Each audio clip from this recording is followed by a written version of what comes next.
Yeah. So, and because we had... It could be live, I just don't know, because it just jumps to that nursery school. That's just crazy. Say nice things about your wife. Okay, I can say nice things about you, dear. So we had our 16th wedding anniversary on the day that our dog died. Did you know that? You can't imagine anything worse. Okay. All right, are we live? Yes, and again, it jumped over to the nursery school chapel one for some reason. So you are live now. Okay. People are planning to pop in about 30 seconds. Okay. So why don't I introduce you? Oh, okay. Did you do that last week? I don't think you did. No, I was having so many troubles. That's true. Soon I will be done with the troubles of this world. Troubles of this world. You are alive, just so you know. And I feel so fortunate to be able to sing in church, and the rest of you have to listen to me. So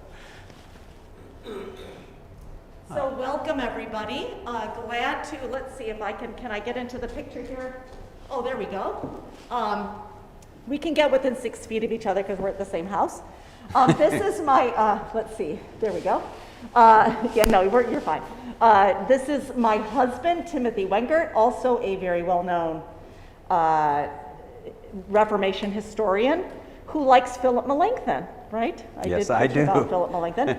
And we're doing part 2 of a 4-part series on Holy Communion. So, welcome, glad to have you here. And sorry that it's streaming on the nursery school event, but we'll fix that eventually. Welcome. Okay, thank you. Well, we're going to talk, this is the second week. I think the first week is still somewhere on the web, so you can look at that, those of you that maybe didn't know that I was doing this or wanted to hear it, or if you want to read it again and make corrections, please do that. We're going to start with prayer, and it's going to be a kind of strange way to do it. And since I actually have an audience of 2, for the singing, I'm going to use my mask. But this is for the opening prayer. We're going to do something on the Lord's Supper, and it turns out that the Lutherans really wrote some amazing hymns about the Lord's Supper, beginning with Martin Luther himself. That hymn isn't in our hymn book anymore. It was in the Green Book. But there is one that those of us who grew up in Lutheran churches probably know. If you have an evangelical Lutheran worship, it's number 488, Soul, Adorn Yourself with Gladness. It was written in the 17th century, but it says absolutely everything that we're going to talk about today as we focus on the gift of the Lord's Supper. Last week, we talked about what sacraments are and then also what the Lord's Supper is. It's the body and blood of Christ given for us to eat and to drink, Martin Luther writes in his small catechism. But now we go to the fruits, the use, the effect of the Lord's Supper. What gifts are being given there? And when Lutherans over the centuries wrote hymns about the Lord's Supper, that's what they focused on.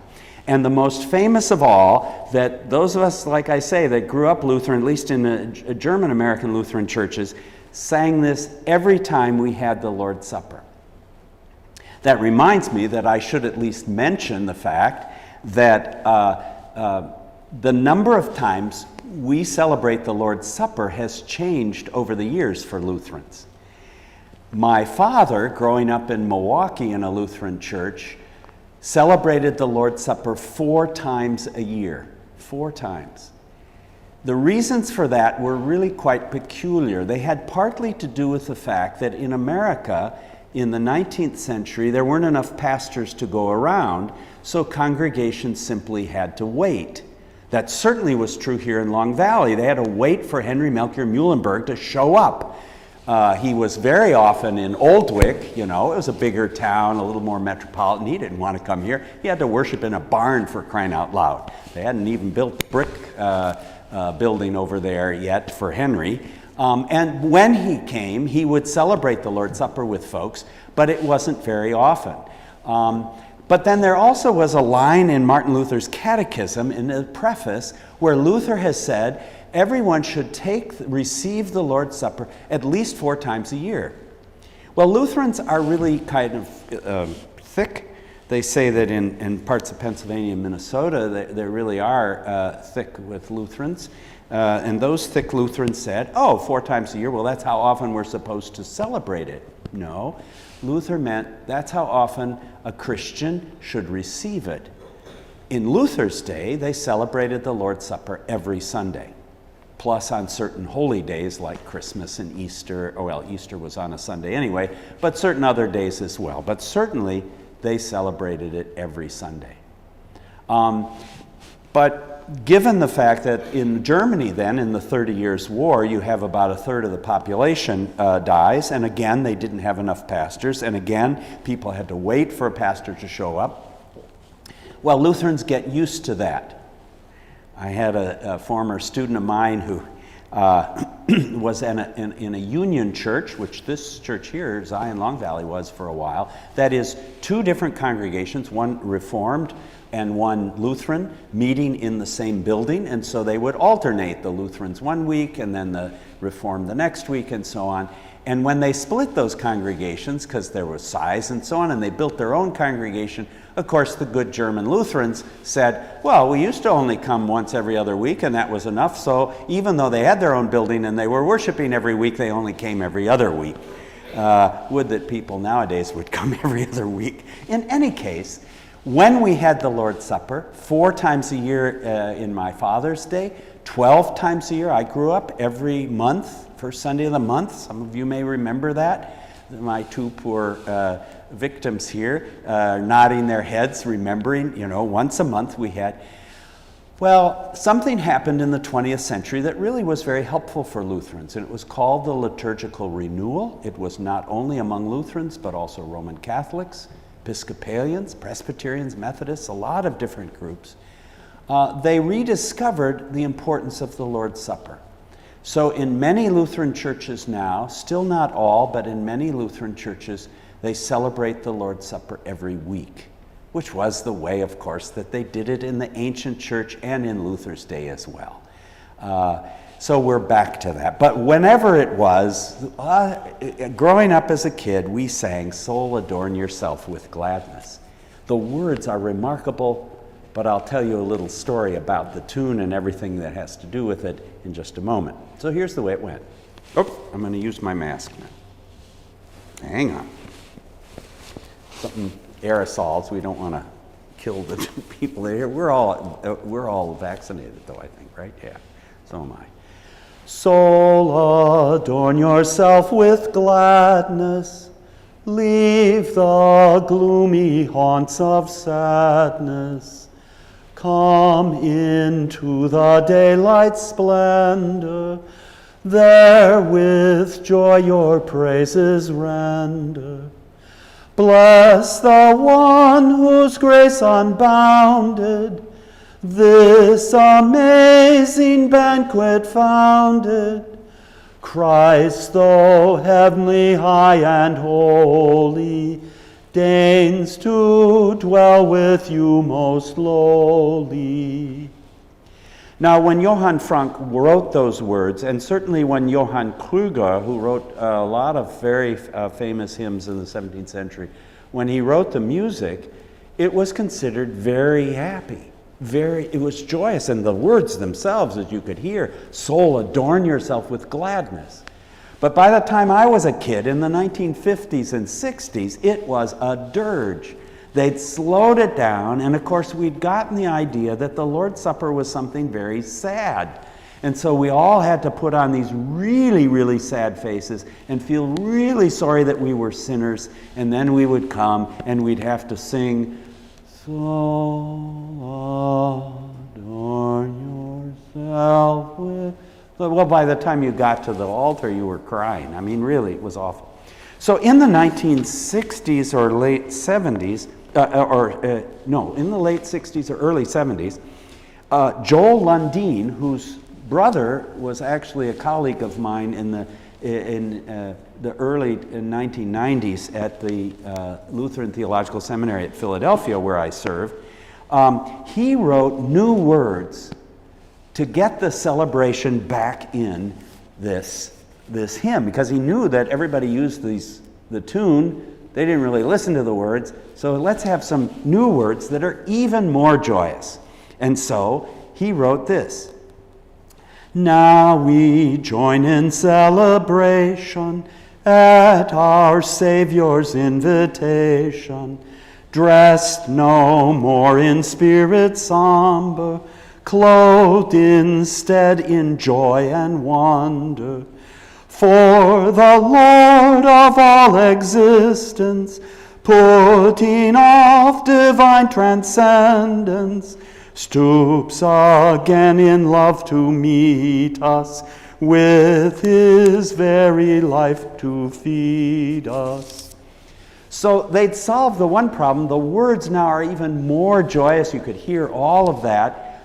Same tune, however, and of course, if you had an organist that had been born in the 19th century still playing those hymns in the 1970s, and I think there were some, you still got this kind of sad thing. So for the ELW, they did something else. They changed the tune. And so here is now the last verse, which is a prayer. So we're finally getting to the prayer, 10 minutes in, that we're going to use today. The third verse. But now they put a really upbeat Spanish melody to those familiar words. So it goes like this. Jesus, source of lasting pleasure, truest friend and dearest treasure, peace beyond all understanding, joy into all life expanding. Humbly now I bow before you, love incarnate, I adore you. Worthily let me receive you, and so favored never leave you. Be thankful, be thankful. Soul, adorn yourself with gladness and rejoice.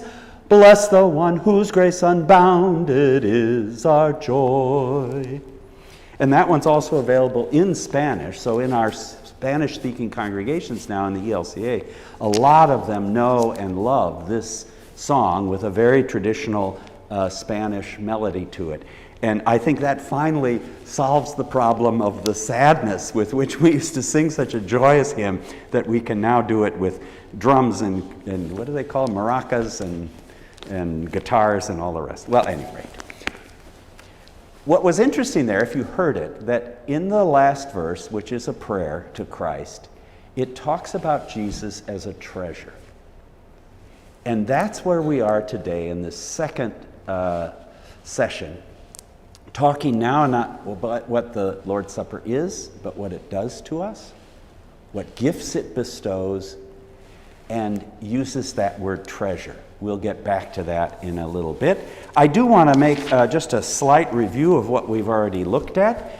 We looked at what the sacrament is, found out it's not a biblical word, but it could have meant oath, which meant that some people imagine the sacraments as some oath we make to God, either baptism or the Lord's Supper, which turned Luther apoplectic, because he understood, of course, that baptism is God coming down to us and making us his children, and the Lord's Supper is God coming down to us in bread and wine and giving us the gifts of forgiveness, life, and salvation.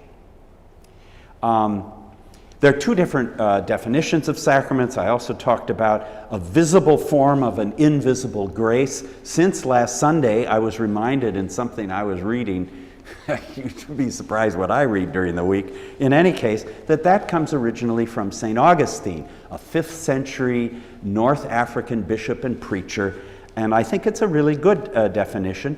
The other definition, which Lutherans also use, is its rights with the Lord's command and the promise of God. As a result of those two definitions, Lutherans, unlike the Roman Catholics, can't count. Roman Catholics have 7 sacraments. Lutherans have 2 and sometimes 3, and you could even include a 4th, I said. So you have baptism, the Lord's Supper, that's 2. But then confession and forgiveness that we begin the worship service with also is a sacrament because it's done with the Lord's command and includes a promise of God. You could also include ordination because again there's a command of God, go therefore and teach all nations, but also there is a promise that God will be with the pastors and deacons of our church and bless their ministries. And I gave an argument for why then also confirmation and maybe even extreme unction could sort of be, they could be at least sacramental.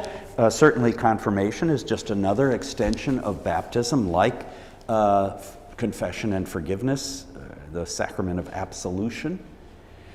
This is terrible because I'm writing on this right now with Philip Melanchthon, and I discovered that there was a theologian in about 1560 or so who wrote counting again still 3 sacraments, including then the Sacrament of Absolution. We don't usually think of it that way. Lutherans think there are only 2, but we can count any way we want. In any case, then we looked at the Lord's Supper and what it is, and it is in fact 2 promises of God. Last week we talked about the one. Jesus says, "Here I am. This is my body." How do we know it's Christ's body? Because he promises. When Christ gives, puts on a banquet, he shows up. But if you ask a Lutheran, how is he present? Lutherans, including starting with Martin Luther, kind of go and they screw up their face funny and they go, I don't know. Luther's way of saying it was, don't ask me mathematical questions. When somebody who didn't believe Christ was in the bread and wine, asked, well, how is he present? And Luther's answer was basically, I don't know. God just does it. Well, does he do it through, say, transubstantiation, like the Roman Catholics believe, where the substance of the bread actually is removed and the substance of Christ placed in? Luther wasn't very happy with that. Philip Melanchthon even less so, because then you wonder, when does Jesus get out of the bread? What Luther and Melanchthon both says, it's during the use. That is, when we stand around the table or at the altar rail and we receive the bread and wine, we are also receiving the body and blood of Christ then. And we don't then save it or run around with it down the streets, the bread, and people say, oh, there's Christ. No. It's in the actual meal itself that Christ is present. So that was the first thing we talked about. But now we get to the second, which in fact is gift or treasure. And part of the way that we know that Christians really through the ages have understood the Lord's Supper as gift and have really made that the center can be seen with some of the names that Christians use for the supper. And one of them is picnic. The Latin Church in the Middle Ages and even before that called the Lord's Supper a viaticum. Now, via is the word for way or road. We know the Via Appia? The Appian Way. And we say, I'm going to send this via something, and that actually is by the road, by such and such a road. I keep hitting myself here. What's going on? I'm 1/16 Italian, and I always want to move my hands, and that's not a good thing. Okay, where was I? Yes. So viaticum, and that's what I used for the title of this series, Bread and Wine for the Journey. It's the body and blood of Christ for the journey. For our Christian journey through life, God gives us something to support us and to support our baptism. So when Martin Luther gets to talking about this, not just in the small catechism, but even more in the large, it's very interesting what he says here, connecting baptism with the Lord's Supper. and the idea of it being a kind of meal along the way. Therefore, he says, it is appropriately called food of the soul, which is another way to talk about it. Food for the soul is an ancient name for the Lord's Supper, for it nourishes and strengthens the new creature. For in the first instance, he says, and in fact, I'm not singing anymore, I can take this off. In the first instance, we're born anew through baptism, Luther writes in the large Catechism. However, our human flesh and blood, as I've said, have not lost their old skin. Our pastor talked about that a little bit in her sermon today. We're always saint and sinner, she says. Yeah, that goes right back to Martin. There are also so many hindrances and attacks of the devil and the world that we often grow weary and faint, and at times even stumble. Therefore, the Lord's Supper is given as a daily food and sustenance, so that our faith may be refreshed and strengthened, that it not succumb in the struggle, but become stronger and stronger. It is that little bit that the traveler would kind of put in their knapsack. So halfway in that day's journey, they would stop under a tree and eat something to give them new strength, a viaticum. That's what the Lord's Supper is. It's why it's such a powerful thing for us, and for us Lutherans. I still remember a friend of mine was a pastor in eastern Wisconsin. I was a pastor in Minneapolis, St. Paul, and one of his members was going in for this, what do they call it, bariatric surgery, where they basically make the stomach smaller or something so you don't eat as much. He was about 400 pounds, I think. I mean, just a huge man. I'd never seen anybody so big. In any case, but he was getting the surgery done over in St. Paul or Minneapolis. And so my friend couldn't go, and he said, would you mind giving this man the Lord's Supper before his surgery? And so I went into the room and then saw this mountain of a man. He had to be 6'4" or so, but he was just huge. And it was food. And of course, his problem had been food throughout his life. And to see a 400-pound man cry is like something I'll never forget, as I'm giving him the bread and wine of the meal. There's something so powerful about this meal. It really is strength for the journey. I think, too, sometimes for people that have been away from the church and come back, the Lord's Supper can be just a really remarkable experience. I know that was true in my life when I came back from college and had finally kind of found my way back to church and for the first time took the Lord's Supper. It's really quite something, and that's what Luther is talking about here, that for our baptismal life, there is this strength that comes in the picnic lunch, in the viaticum. But there are other words too, and again, they really point to what this sacrament does for us, what gifts it has for us. Another word, which we hear much more often nowadays, is Eucharist. And of course, Eucharist is a good Greek word. It also, by the way, has the chi in it. I don't know if any of you heard the children's sermon today. So that CH sound, Christus, Eucharist, and it means, of course, thanksgiving. And that also tells you right away, well, something really important is happening there that you're so thankful. So Luther said, yes, we can call it Eucharist as long as people get the idea that they're getting something in the supper, a gift from God, as opposed to something we're giving to God, as if we had to work our way into heaven through the sacrament by being really holy and all the rest. So Eucharist is another word, and it really does point to the idea of thanksgiving and being thankful for the gifts God is giving. Another ancient name for the Lord's Supper, one that I really like, is the medicine of immortality. That goes all the way back to the 2nd century and to a Christian bishop of that time who calls the Lord's Supper the medicine of immortality, so that you receive the Lord's Supper and it heals the one thing that none of us can heal, which is death. It is the medicine of immortality.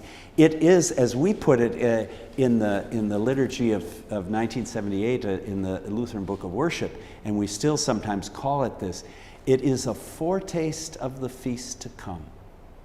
A foretaste of the feast to come. It's the appetizer, we could say. The Lord's Supper is the appetizer for the time when we will be with Christ forever. The church, particularly the Scandinavian church, knew this, and Scandinavian Americans, when they came to the Midwest at least, when they built their Lutheran churches, would often build the altar rail as a half circle. I don't know if you've seen any of the old churches there. This one isn't like that, and I don't think it probably ever was. There was a different tradition in the 18th century, but those 19th century Norwegians particularly, but also Swedes and other Danes, would have this half circle. And then on the altar, there would be a statue of the welcoming Christ, and it was a copy of the statue in Copenhagen that's still there today, of Christ welcoming with his hands outstretched like this. Or, since that was a rather expensive way to do, so only the rich Swedes, could maybe afford that, but the poor Norwegians then would have an oil painting of Christ in Gethsemane praying, or Christ as the Good Shepherd. Sometimes the oil painting would match the name of the church, actually. So a Gethsemane Lutheran church would have Christ praying, or Christ as the Christ knocking on the door. Behold, I stand at the door and knock, and so on. The idea was that the other half of the circle of the altar was in heaven, so that when you were communing there on earth, you were also communing with the whole church, which meant also with those who had gone before us, the saints, those people who have died in the Lord. Well, the congregation I served in rural Wisconsin, although it didn't quite have a half circle, the carpenter who built the altar pieces for that congregation had grown up in such a church. So he at least made it kind of three-sided. It was like a hexagon, but only three sides of the hexagon. Around then the altar, since it was Cross Lutheran Church, there was a cross then on the wall right at the center of the circle. And I told my confirmants that, and many of them told me how important that was, to know that the other half was in heaven. And so one time we had Joanne Matazinski, who was this young girl, and in ninth grade we used to have, after they'd had confirmation class, they would then get they'd get examined by me in front of the education committee to see if they'd learned anything. And I'd always tell them what I was going to ask them, and I'd have them even memorize the answer. And most of the time we would just talk about, have them talk about their faith and so on, and what difference the church made and stuff like that. Well, Joanne was in ninth grade already a varsity cheerleader at the high school. And everything that looks like, just think Reese Witherspoon or whatever, I can't remember the name of the movie, but in any case, she was into makeup, she was into a lot of things. She was not into religion much. She didn't talk about it much. So we had her, and I would ask the questions, and she couldn't remember a thing. Her mother, Mary Jo, was on the committee. So there she's sitting, and there her daughter is basically flunking confirmation. Well, nobody ever did flunk, and I made sure of that. I would supply the answers if I had to, but there was, poor Mary Jo is dying as her daughter, Joanne, is just not doing well at all. Joanne, by the way, has little kids now too, I think. Maybe they're grown up for all I know. But at any rate, there they were. And finally, out of frustration, I just looked at Joanne and I said, Joanne, didn't you learn anything? And her face changed. And she said, well, I remember you saying that when we take the Lord's Supper, that we're also taking the supper with all the people in heaven. And then a tear began to roll down this perfectly made-up cheek. And my grandpa, who died this year, I think of always when I take the Lord's Supper. It was, of course, Mary Jo's father. Well, by then we were all in tears, and I would have confirmed her in that moment. There, breaking through all the makeup and all the cheerleading and all the rest of the stuff that was so important for her in 9th grade, was this believer, knowing that Jesus is in the center of our meal, and that we are communing really with the whole church, with all of our loved ones who are now feasting in heaven forever. Well, so that's yet another name, medicine of immortality. The list goes on and on. What about today, though? How does Luther get to not just the meaning of the Lord's Supper? Christ is there. But there's another half to the promise, a second promise that goes with it. Jesus says, here I am for you. For us, not against us. And the you is always plural there. So we're always talking about the whole church in heaven and on earth, communing there with us. For you. That's the word. And in the renditions of the Lord's Supper in Matthew, Mark, Luke, and 1 Corinthians chapter 10 and 11, the for you is always there. The best is in the rendition in Matthew. In Matthew's version, he says, this is my body given for you, and then this is my blood of the new covenant shed for you for the forgiveness of sin. So that we know in the meal, while we're eating and drinking, Christ is forgiving us. Well, doesn't he forgive us in the absolution? Don't we hear that at the beginning of the worship service? They actually asked that as a question to people who were coming to the Lord's Supper in Wittenberg in 1529. And the answer they gave, and when I first saw this, I was in a library, everybody's quiet, and all of a sudden I burst out laughing. The answer that people were to give if the pastor asked them that question, well, you already got forgiven. Why do you need to be forgiven again? And the answer is, na und, so what? The more the merrier. The more chances we get to be forgiven, the better off we are. So Luther in the Small Catechism puts it this way. What's the benefit of such eating and drinking? The words given for you and shed for you for the forgiveness of sins show us that forgiveness of sin, and then he adds two words, life and salvation are given to us in the sacrament through these words. But now he has to explain himself, because after all, it says in the Bible, forgiveness of sins. Martin, where did life and salvation come from? Because where there is forgiveness of sins, Luther adds, there is also life and salvation. And so there's absolutely everything in the supper. Luther is always surprised that people, when they hear about what the Lord's Supper really is, don't just beat down the door and demand that the pastors serve it to them even more often.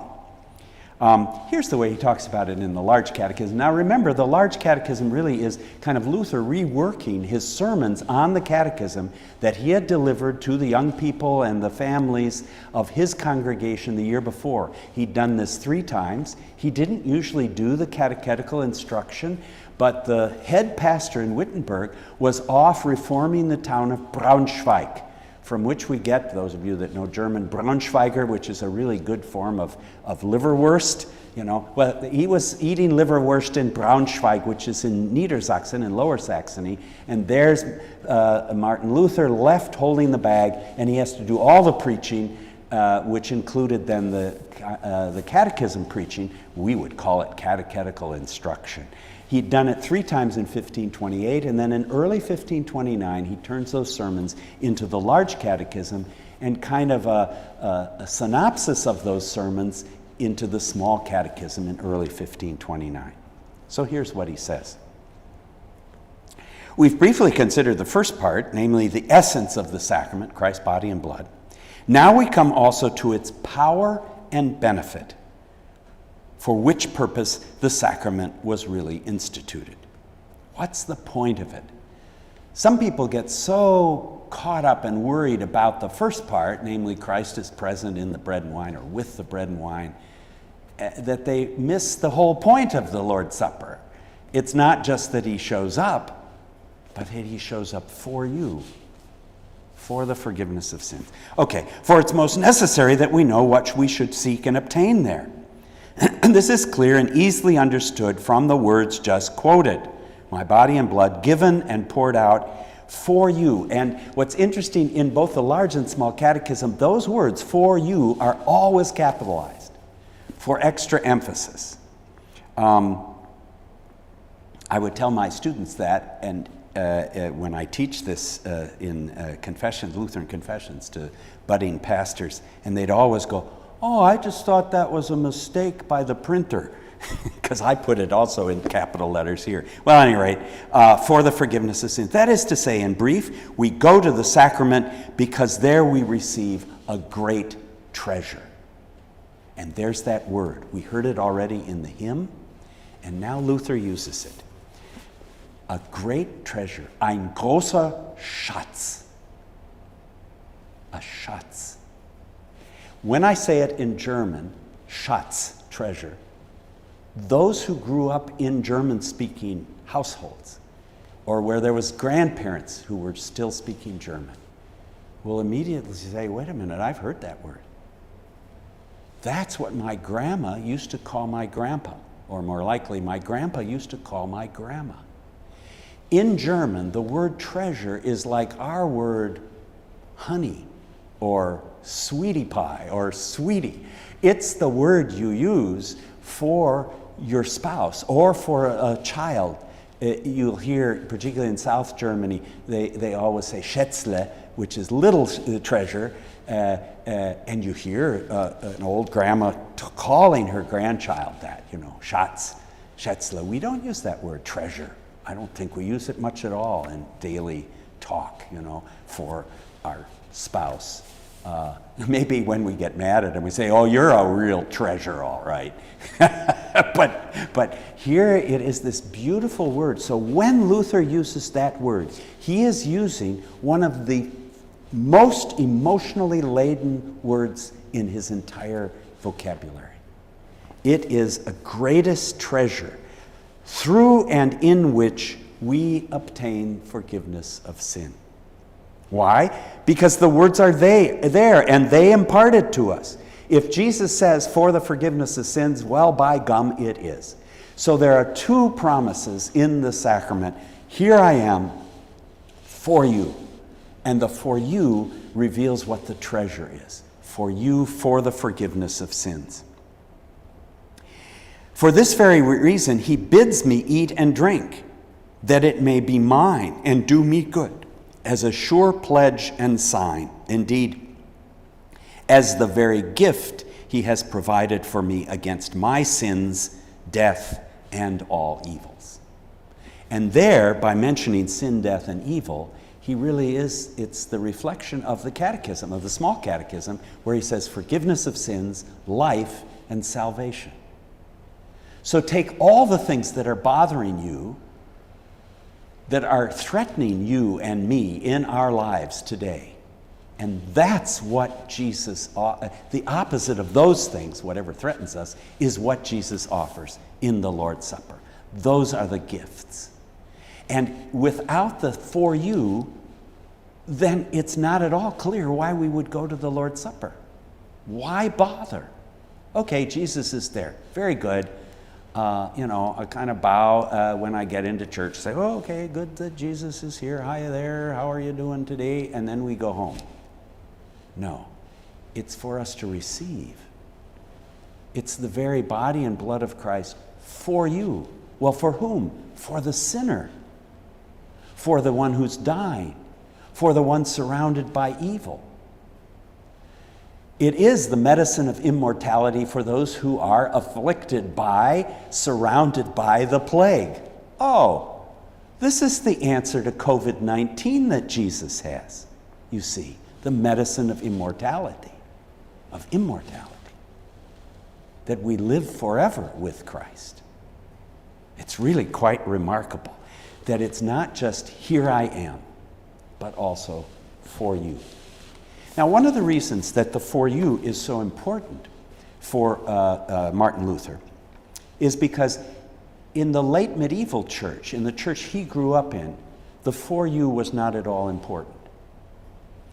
I don't know that we would see this much anymore in a Roman Catholic church, but I still remember when I was younger, even in seminary in the early 1970s, just after the Vatican II Council, which really changed things for Roman Catholics as far as the Lord's Supper goes, that people would leave church after the priest would raise the bread and cup, what's called the elevation, because they assumed that whatever was going on in the Lord's Supper, it was a kind of sacrifice the priest was offering to God for their sins. And so to see the elevation was enough, and then you'd say, oh, okay, that's good, see you next week. And people would leave right after that would happen, and would not take the bread and wine. Luther insists that it's, in Melanchthon even more so, it's in the taking, in the eating and drinking. Jesus does not say, neglect this in remembrance of me, but take, eat. This is my body for you, here at the altar, in your hand, on your lips. This is where I am for you. And that's where the gift is given, because that's what he promises. Here I am for you. So they thought that this was a kind of grace in the late medieval church that was kind of like magic. It was effective, to use their Latin term for it, that is the theologians, ex opere operato. By the mere working of the work, by the mere doing of the rite, there was suddenly grace in the air. And if you saw that happen, you would receive some sort of magical grace for your life.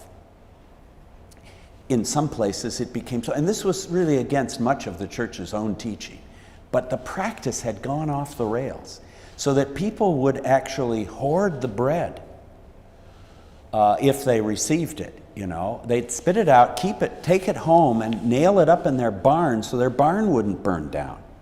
I kid you not. After all, how could fire destroy the body of Christ? It's up in the barn. They would do all kinds of things like that turned the Lord's Supper into something it wasn't. And the way Luther combated that was with those two words, for you. It's for you. Here, take, eat. This is my body for you. Take and drink, all of you. That's why we receive also the wine, and now the Roman Catholics finally caught up to us. Take, eat, take and drink. This is my body for you for the forgiveness of sins. That's what's going on in the meal. But let's not blame just the Roman Catholics. The facts are, in our own Lutheran tradition, some of us are old enough to remember that the Lord's Supper was a frightening thing. Because we were taught, and it is in the Bible, it's in 1 Corinthians chapter 11, that we're not to eat and drink the body and blood of Christ unworthily. Don't do it unworthily. In some very pious American, Norwegian Lutheran churches, folks would receive the Lord's Supper twice in their life. Once at confirmation, because the pastor said you had to, and the second time just before they died. I still had friends from seminary who told me that when they were in some of these rural congregations in Minnesota, if they got a call from a nursing home, even in the middle of the worship service, they would leave and go to the nursing home to give that, because someone there had requested the Lord's Supper. This is shocking. Why? Because it had been beaten into them that they had to be worthy to receive the meal. And that's a problem. Yes, we receive confession and forgiveness at the beginning of the meal, but don't be fooled. You know, the more the merrier. You also receive it here at the altar. One of my students, when he heard that, he said, well, that explains something to me. He said, one time, and he was the intern in a congregation, and he came late. He didn't have to do anything that week, one supposes. One time I came late and I had to do something, and that was a mess. Almost didn't get through internship. Anyway, that's another matter. So he came, and this woman is going out of church. And he said to her as a kind of joke, oh, is church over already? She said, no, I missed the confession and absolution, so I'm really not worthy to go to the Lord's Supper. And so she went home. And he's standing there at the door thinking, no, wait a minute, the Lord's Supper gives you forgiveness. This was so beaten into people. When I was helping out in a nursing home in seminary with a pastor, in those days, the intern, or in this case, I was the helper, I got the bread and the wine, because it was, of course, wine, was given to the pastor to distribute. And so we went to different people, including people on different floors of this nursing home. And it was a Lutheran nursing home, and we got to this one floor, and I approached with the bread, and the woman, who had to be 90 at least, clapped her hands to her mouth and said, not worthy, I'm not worthy. I thought, lady, if you're not worthy, none of us is worthy. I mean, you know, what can somebody in a wheelchair do at age 90 to make them unworthy of the Lord's Supper? I'd never heard of this before. Germans, we didn't have this problem. We had beer, I guess. Who knows? In any case, Pastor Mart, the chaplain, knew exactly what to do, probably had run into this woman before, or others' cases. He stepped in front of me, put his hand on her head, and said, as a called on minister of the Church of Christ, and by his authority, I announce to you the entire forgiveness of all your sins. And then her hand went away from her mouth, and I could give her the bread, and he could give her the wine. That notion of somehow fencing the sacrament is a real problem all the time, when in fact the gift and treasure is simply remarkable that we get in this supper. Let me read just a little more to you about this second question, the power and benefit. Our clever spirits, you see, now he's going to go on the rampage here. He was such a remarkable preacher. People must have been on the edge of their seat. Who's he going to go after this week? Here again, our clever spirits contort themselves with their great learning and wisdom, and they rant and rave. How can bread and wine forgive sins or strengthen faith? But we don't claim this of the bread and wine, for bread is bread. But of that bread and wine that are Christ's body and blood, and that are accompanied by the word. You see, what's really important in the Lord's Supper is the promise. Here I am for you. And then he goes and listen to the language of gift and treasure. This treasure is conveyed and communicated to us in no other way than through the words given and shed for you. Here you have both, that it's Christ's body and blood, and that they are yours as a treasure and gift. Christ's body cannot be an unfruitful, useless thing that does nothing and helps no one. Yet however great the treasure may be in itself, it must be set within the Word and offered to us through the Word. Otherwise, we'd never know of it or seek it. Although the work took place on the cross, how should we know that this took place and was given to us if it were not proclaimed by preaching the oral word? And then here, of course, in the sacrament, we hear also that remarkable words, given and shed for you. That's the second question.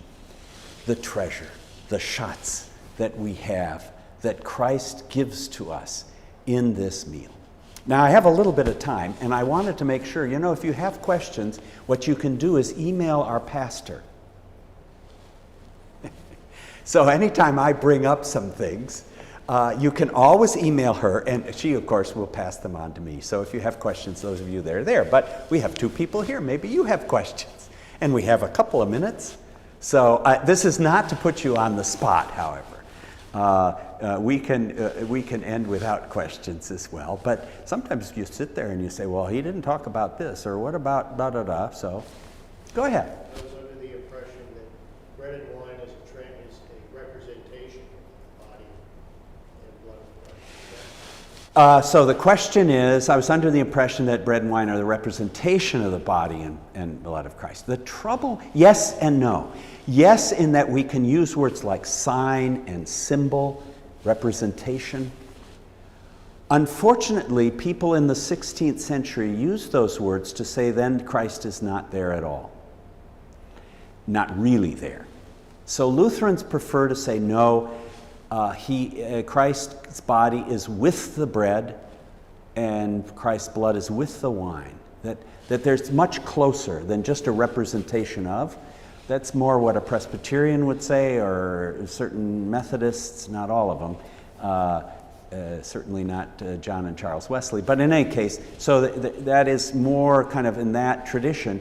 What's interesting about Presbyterians, Reformed, Methodists, and so on, is that they've come far closer to a Lutheran understanding. That what we say is, with the bread and wine, Christ is truly present for us. But if you ask us how he's present, in other words, how can he be in the bread and wine? I mean, heck, it tastes like bread, looks like bread. Luther says, do the, duck test. It's bread, and it is Christ's body. Well, there, how do we know? He promises to show up. This is my body. How is he present?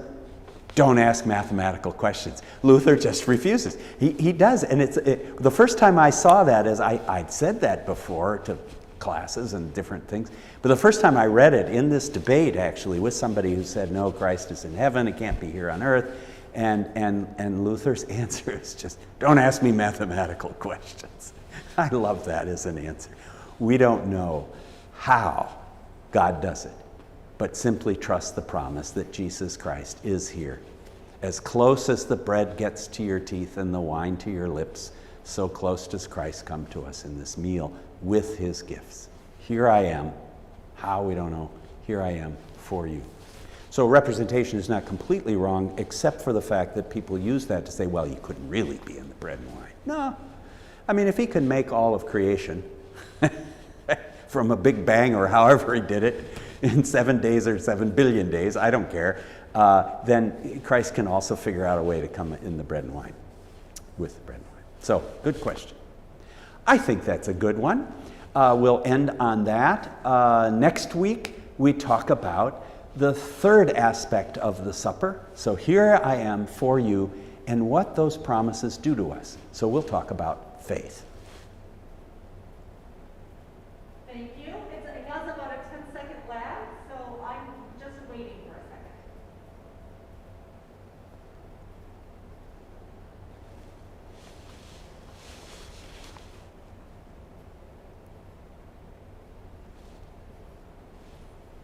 second. There we go.